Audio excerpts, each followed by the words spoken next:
Hola chicos, bien, hoy día vamos a seguir avanzando en nuestro curso y me gustaría que comenzáramos, o en realidad partiéramos la clase de hoy día haciendo un pequeño repaso de las cosas o los conceptos que hemos visto hasta ahora de asociados a ondas. Así que partamos con eso y de ahí seguimos o continuamos con nuestra clase. Bien, entonces vamos a ver hoy día resumen y ondas progresivas. ¿Qué es lo que hemos visto hasta ahora de los conceptos de ondas?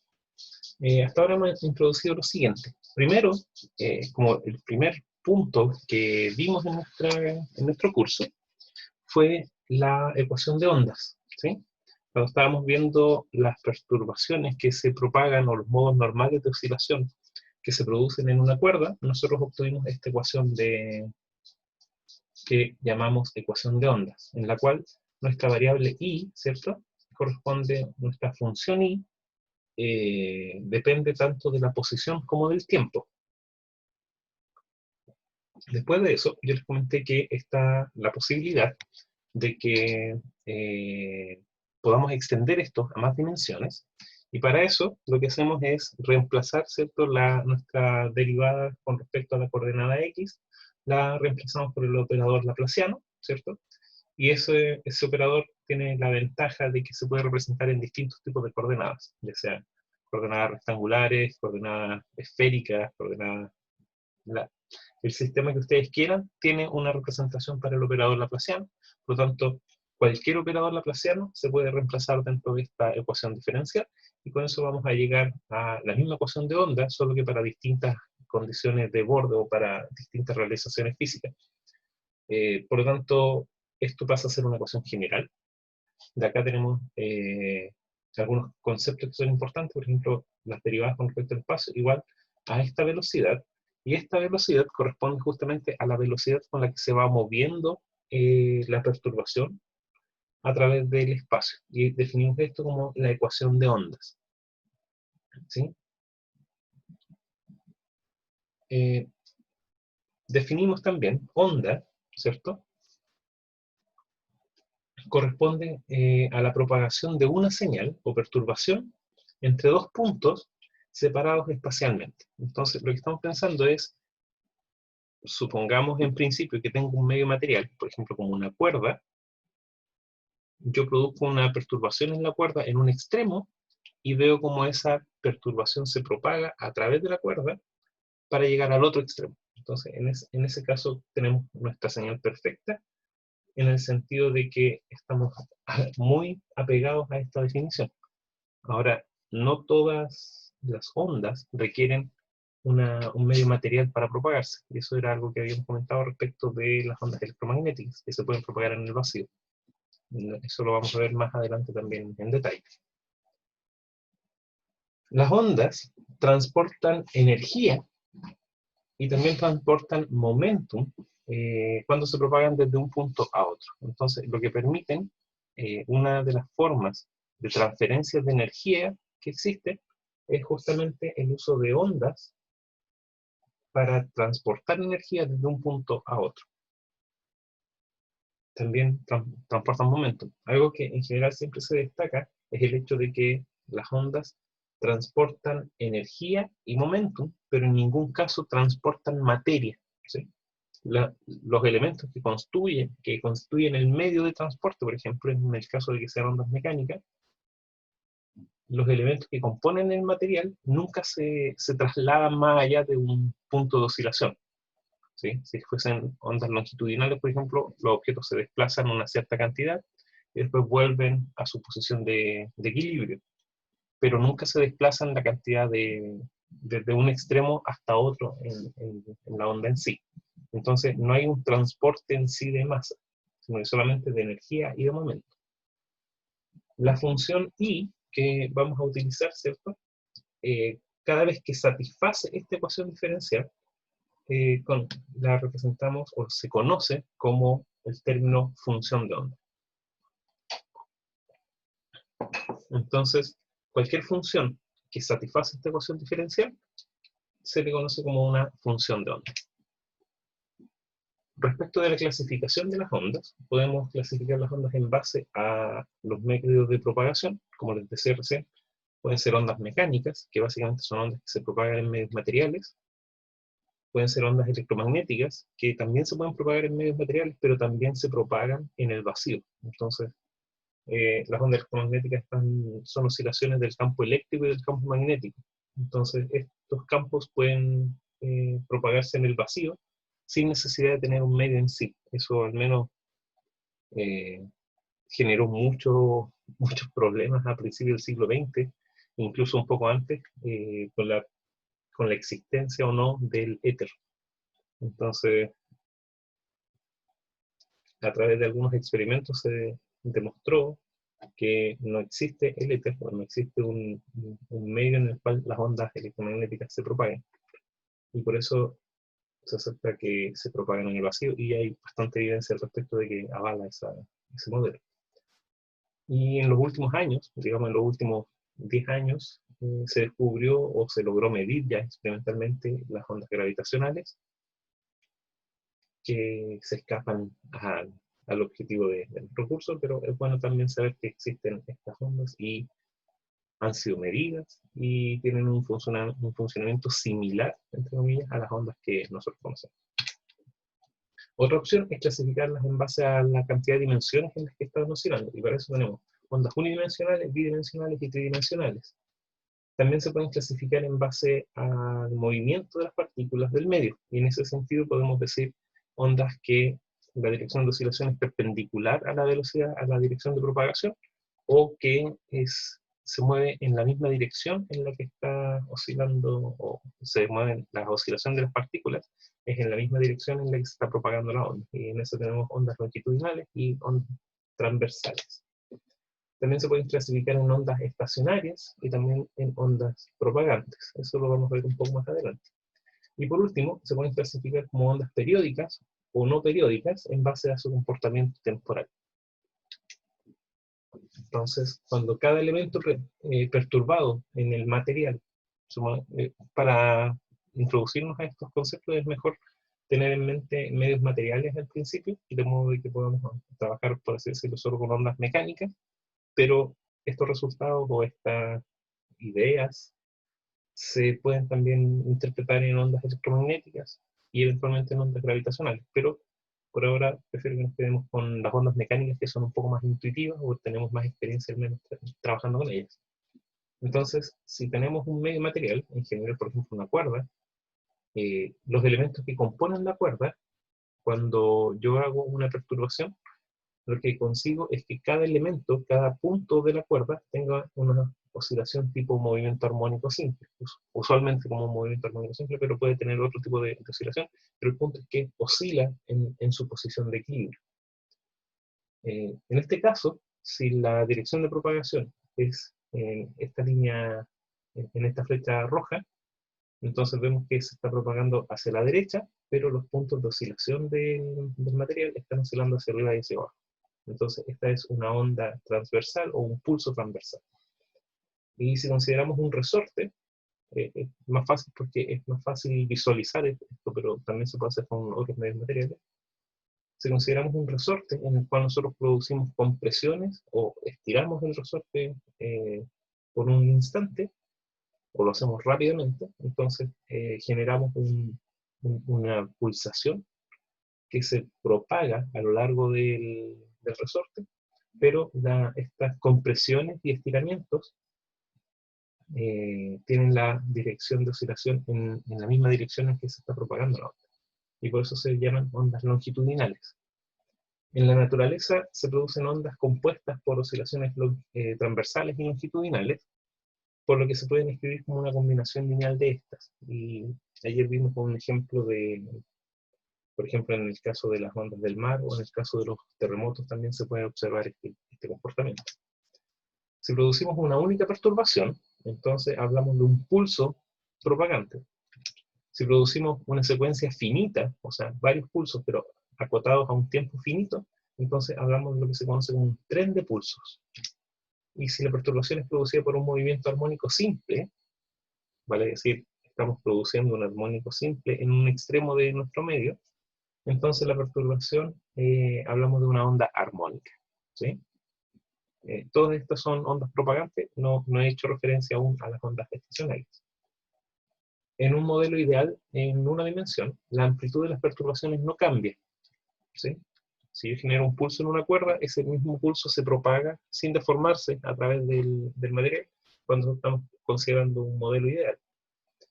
Pero en general, cuando nos acercamos un poco más a los modelos reales, vemos que la amplitud sí es en función de la distancia, por ejemplo, que tengo con respecto a mi fuente, que es la que me produce la excitación en el material. Entonces, a medida que me alejo de esta fuente, usualmente tengo una atenuación en la amplitud de oscilación de mi pulso o de mi tren de pulso. En el caso de los sistemas dos dimensionales y tridimensionales, es casi evidente. El ejemplo más simple era el que mencionábamos ayer de una onda en la superficie de agua quieta, en la cual la amplitud inicial puede ser considerable, pero a medida que nos vamos alejando de este centro, a través de unos anillos, ¿cierto? Cada vez la amplitud de la oscilación se hace más pequeña. Existen algunas excepciones para los casos en dos dimensiones o en tres dimensiones. En el caso de dos dimensiones se producen líneas de amplitud constante, también lo habíamos estudiado, ¿cierto? Y en caso de en tres dimensiones se pueden producir planos de amplitud constante, y en ambos casos se habla de ondas planas. El modelo de ondas planas permite justamente tener propagación de ondas en medios en dos o tres dimensiones, en los cuales la amplitud no es función de la distancia a la fuente. Entonces, estas ondas planas se utilizan mucho para describir distintos tipos de propagación. La función de onda, en general, está dada, o siempre la puedo representar, mediante una función de la forma x menos b por t. Entonces, esta expresión siempre va a cumplir con nuestra expresión para la ecuación de onda. Entonces, esta expresión representa una onda viajera moviéndose en un sentido positivo del sistema de referencia. Si estoy considerando este menos acá, significa que la dirección, el sentido de propagación es positivo respecto a mi sistema de referencia. Por otro lado, si la rapidez es negativa, entonces me genera un signo más acá, ¿cierto? Me queda menos por menos, me queda esta expresión más. Y en este caso, lo que vamos a tener es una onda o un pulso que está viajando en sentido negativo de nuestro sistema de referencia. Con esto entonces, ese era nuestro resumen. Entonces ahora lo que quiero es que veamos algunos ejemplos de funciones y determinemos si estos son o no funciones de onda. Entonces, les propongo que ustedes vean estas funciones, las copien en su cuaderno y me digan si es que son o no funciones de onda. Entonces, ustedes pueden poner pausa ahora, ven estas funciones, las desarrollan y después las comparan con el resultado. Yo ahora voy a hacer el resultado de esto acá en el cuaderno. ¿Qué onda?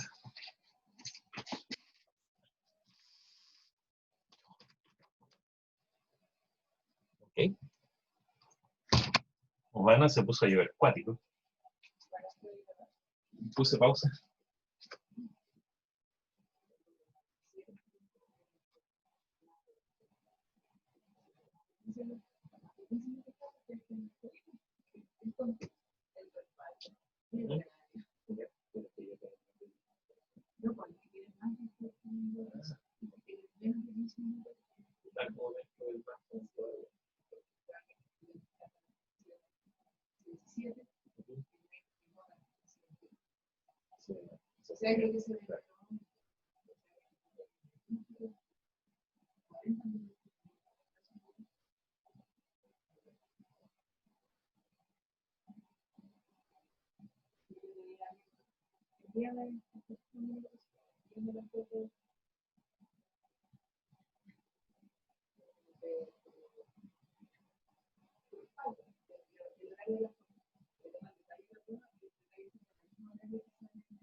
¿Me entiendes? Entonces, ¿quiénes son? ¿Te siguen llegando por esto?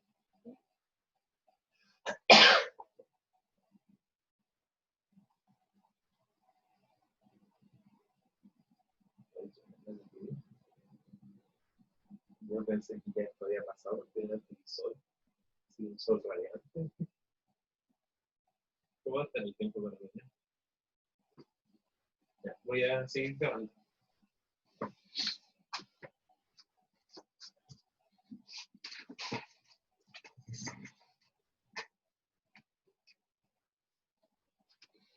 Bien, entonces voy a cambiar de cámara para poder ver cómo queda el desarrollo de nuestro problema. Entonces, vamos a ver nuestra primera función. Nuestro I1 es A por E a la menos gamma, factor de X menos B por T al cuadrado. La pregunta es, ¿será esta una función de ondas? Voy a usar el lápiz azul, porque me gusta un poco más. Entonces, lo primero que voy a hacer es derivar, por ejemplo, con respecto a X. La derivada con respecto a X, esto me queda A por E a la menos gamma X menos B por T al cuadrado por la derivada del argumento, ¿cierto? Que sería menos 2 gamma X menos B por T por la derivada de X, que sería 1, ¿cierto? Entonces, esa sería nuestra derivada con respecto a X. La segunda derivada con respecto a X va a ser la derivada de esta expresión de acá. Sería menos 2 gamma A, que serían todas las constantes, ¿cierto?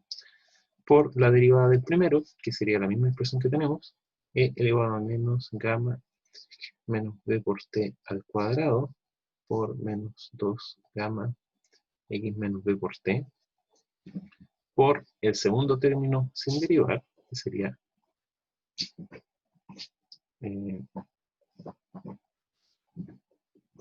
X menos B por T, más la derivada del segundo, que sería 1 por A por E elevado a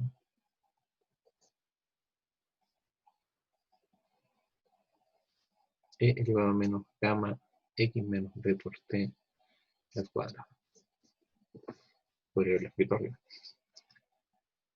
Bien, esa entonces sería la segunda derivada. Y veamos ahora las derivadas con respecto al tiempo. De I1 con respecto al tiempo va a ser la derivada de esta expresión de acá. A por E elevado a menos gamma X menos B por T al cuadrado por la derivada del argumento, que sería menos 2 gamma X menos B por T por la derivada de esto, que sería menos B. ¿Sí? Esto lo puedo reagrupar como menos 2A gamma menos 2A gamma B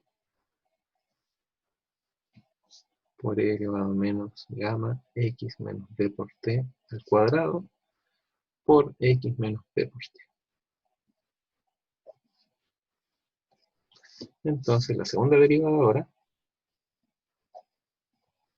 me va a quedar menos 2A gamma B factor de la derivada del primero y a la menos gamma X menos B por T al cuadrado por 2 gamma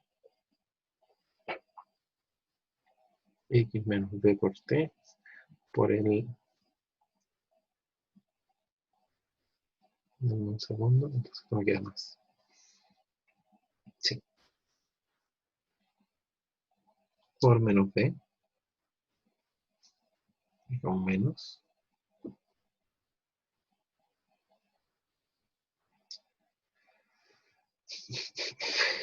Por el segundo sin derivar, que sería X menos B por T. Más la derivada del segundo, que sería menos B.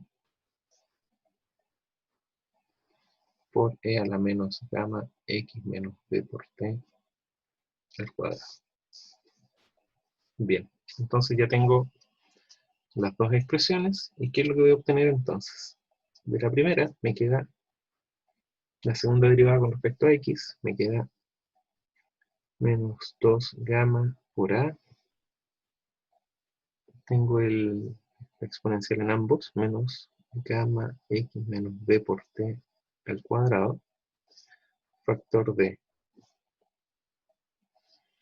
menos 2 gamma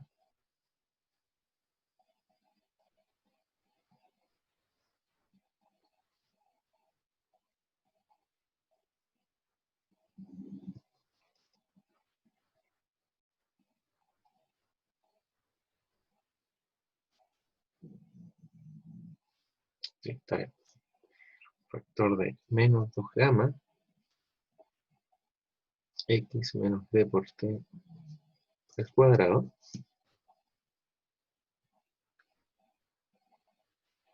más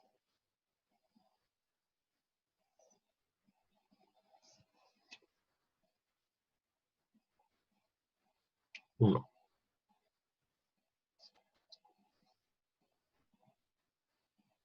por esta expresión de acá.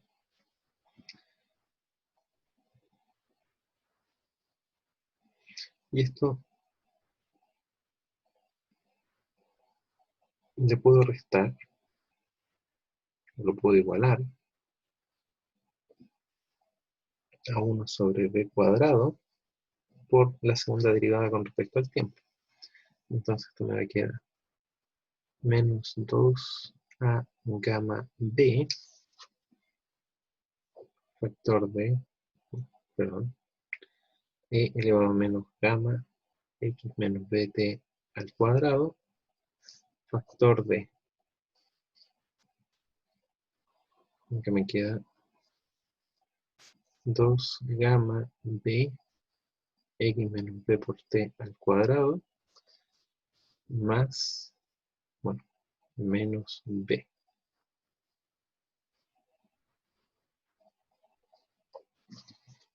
Por lo tanto, veamos qué cosa puedo simplificar. Este término, 2a gamma, 2a gamma, 2a gamma.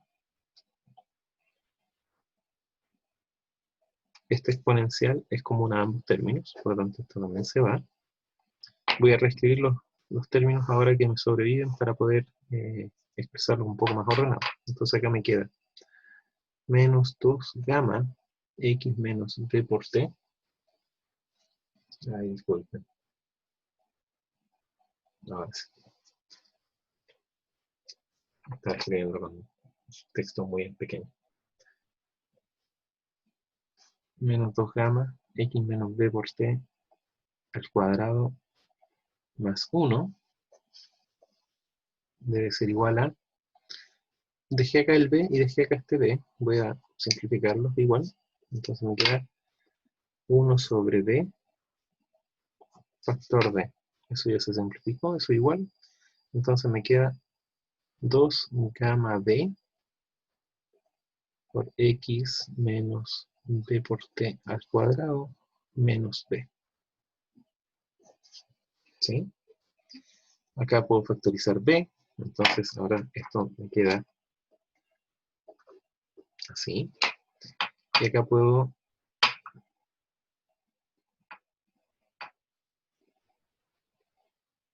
creo que me falta un signo en alguna parte.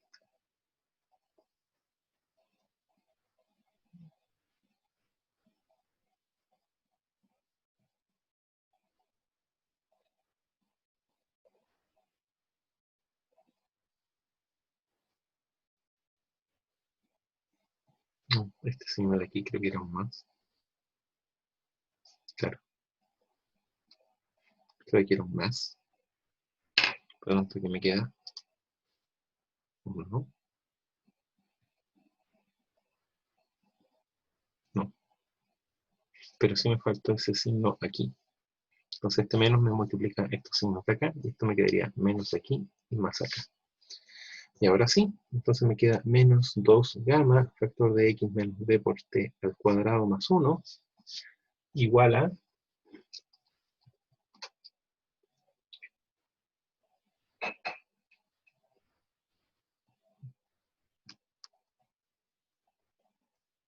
Ahí sí. Menos 2 gamma x menos b por t al cuadrado más 1. Y por lo tanto llego a comprobar la igualdad. Por lo tanto, nuestra función I1 sí corresponde a una ecuación de ondas. Si es una función de ondas.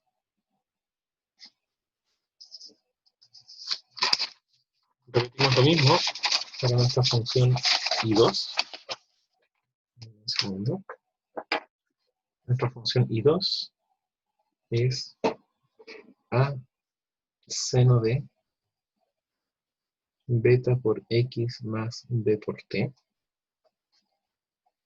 Entonces esta es un poco más simple. La derivada de I2 con respecto a x va a ser igual a la derivada de seno coseno beta x más b por t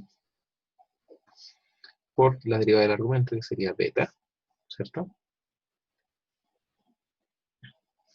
Y por lo tanto la segunda derivada de y con respecto a x2 va a ser igual a la derivada de coseno, es menos a beta seno beta x más b por t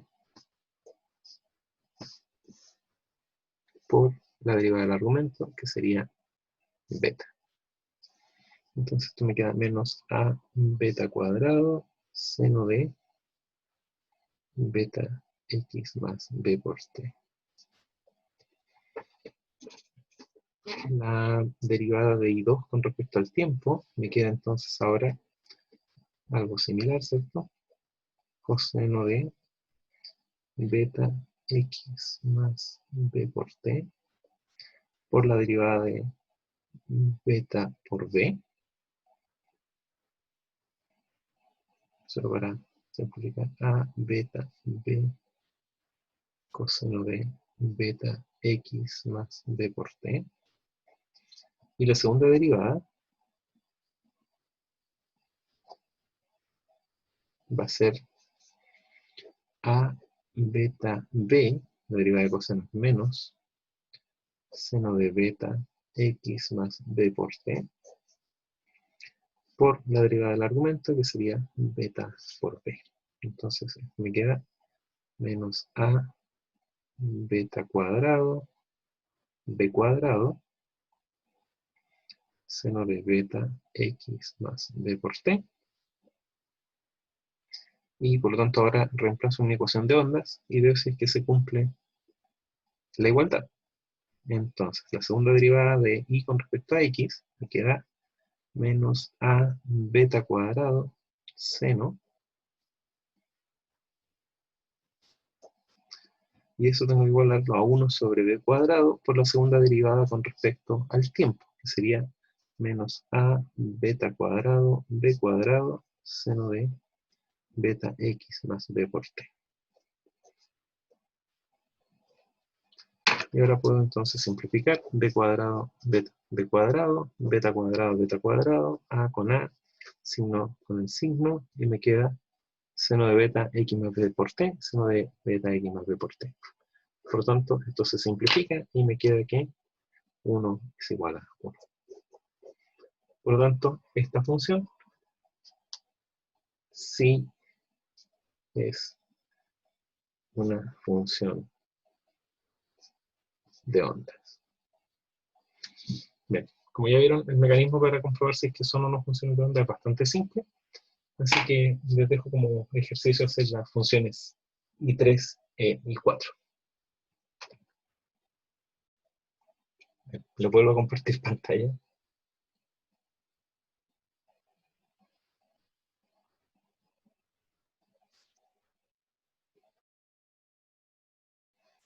Bien. Entonces, ahora veamos que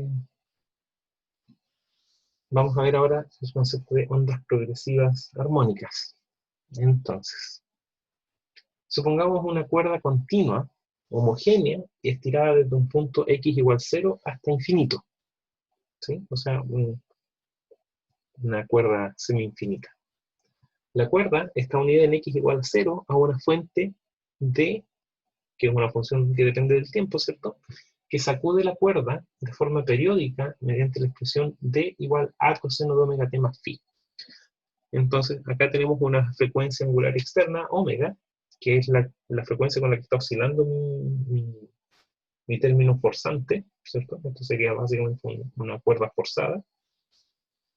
Y phi corresponde a la fase de oscilación de esta fuerza externa.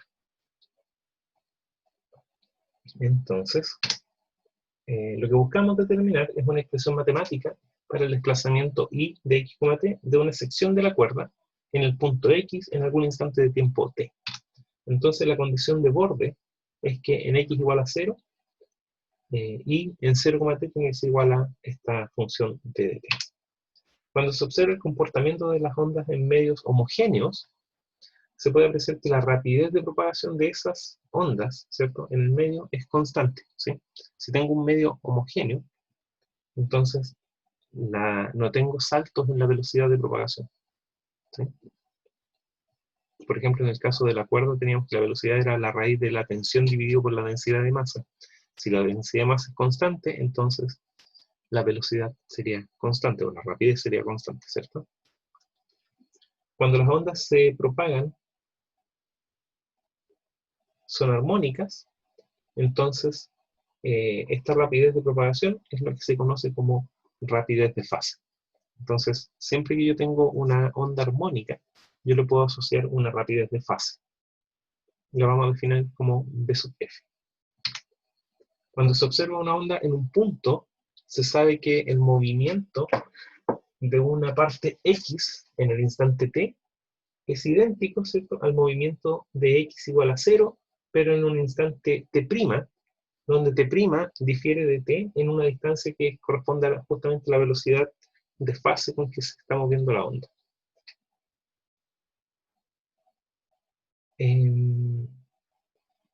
Entonces, lo que voy a tener es esta igualdad, que el tiempo t', ¿cierto?, se puede escribir como el instante t menos este x dividido por la rapidez de fase. Con esta relación, la forma de la onda de propagación sinusoidal nos queda de la siguiente forma. Si se fijan, lo que habíamos dicho era que acá y en t igual a 0 debía ser igual a la función d. Por lo tanto, yo puedo reemplazar eso y me queda que mi expresión para i ahora la puedo escribir como a coseno de omega t' más la fase inicial. Por lo tanto, yo ahora reemplazo este tiempo t' y esto me va a quedar omega t menos omega x de sub f más la fase inicial del sistema. Entonces, ahora esto ya me queda directamente la función de onda para para las funciones armónicas o para excitaciones armónicas, me va a quedar como a coseno de esta expresión. Y si se fijan, nuevamente recuperamos la expresión que teníamos, que sería omega t menos una expresión asociada a x, que es justamente similar a esta que teníamos acá. ¿Sí? Todas similares. Bien. Un aspecto importante es determinar esta cantidad que está asociada, o no, no es tan importante, pero sí es importante utilizarlo para la definición. Si se fijan, x acá está acompañado de esta cantidad omega dividido por la rapidez de fase. Vamos a asignarle un valor a eso. Se puede ver que para un valor de x fijo, la amplitud es una oscilación armónica en el tiempo, y para un tiempo t fijo, la función de onda es una oscilación sinusoidal, pero en el espacio. Entonces, si yo me doy un tiempo, un instante fijo, o sea, por ejemplo, tomo una fotografía de mi propagación, de mi onda, eso es tener un instante de tiempo fijo. Y esto pasaría a ser un número, esto de acá es otro número, y este argumento dependería solamente de mi función de mi variable x. Por lo tanto, en el espacio, esto de acá se distribuye como una función sinusoidal. Ahora, por otro lado, si yo me fijo únicamente en un único punto x, entonces ahora le estaría asignando un valor específico a este valor de x de acá, y esto pasaría a ser un número, y ahora me quedaría esto en función del tiempo. Y de esa forma, para un punto x específico, ahora en el tiempo, esto va a tener un movimiento armónico simple. ¿Sí? Entonces por eso se conocen como funciones armónicas. Bien. Lo que les comentaba, el término que acompaña a la variable x es el número de onda, k igual a 2pi sobre lambda. Entonces, por comparación, lo que vamos a tener es que k, que es 2pi sobre lambda, ¿cierto? Donde lambda era la longitud de onda, que ya habíamos definido previamente, tiene que ser igual a esta expresión de omega dividido por la rapidez de fase. Y por lo tanto, podemos establecer que de la primera expresión de k igual a omega sobre rapidez de fase, me queda entonces que la velocidad de fase, o la rapidez de fase, lo puedo escribir como omega dividido por k. Y de la segunda igualdad, de esta expresión de acá, yo puedo expresar ahora, despejar la velocidad de fase, y esto me va a quedar omega por lambda dividido por 2pi. Pero nuestro omega, que es la frecuencia angular, ¿cierto?, corresponde a 2pi por f, donde f es la frecuencia de oscilación del sistema, y por lo tanto me queda entonces que la velocidad de fase se puede escribir, bueno, haciendo las simplificaciones, se puede escribir como lambda por f. Y estas eran expresiones que nosotros ya habíamos presentado antes en el curso. Entonces, la velocidad de fase yo la puedo escribir como omega dividido por k, o la puedo expresar también como lambda por f. La expresión omega igual a k por b, que sería despejar de acá omega, es lo que se conoce como la relación de dispersión. Y esa juega un rol importante dentro de la naturaleza en sí, porque virtualmente todos los medios son dispersivos. Entonces, esta relación de dispersión va a jugar un rol importante para nosotros más adelante. En general, la relación de dispersión expresa la forma en que la frecuencia angular depende del número de ondas. Y en este ejemplo, ambos son inversamente proporcionales a través de la rapidez de fase. Pero esto no siempre es así. Cuando la relación de dispersión tiene la forma omega igual a k por la rapidez, entonces las ondas se llaman ondas no dispersivas. En cambio, en cualquier otro caso, si la relación entre omega y k no es una constante de proporcionalidad, entonces se consideran ondas dispersivas. Y este tópico lo vamos a ver más adelante en el curso. Voy a cambiar de pantalla. Voy a dejar de compartir. Bien. Esa era la clase de hoy día, chicos. Y espero que puedan haber hecho los ejercicios y avanzar en el resultado. Nos vemos en otra clase. Así que nos vemos.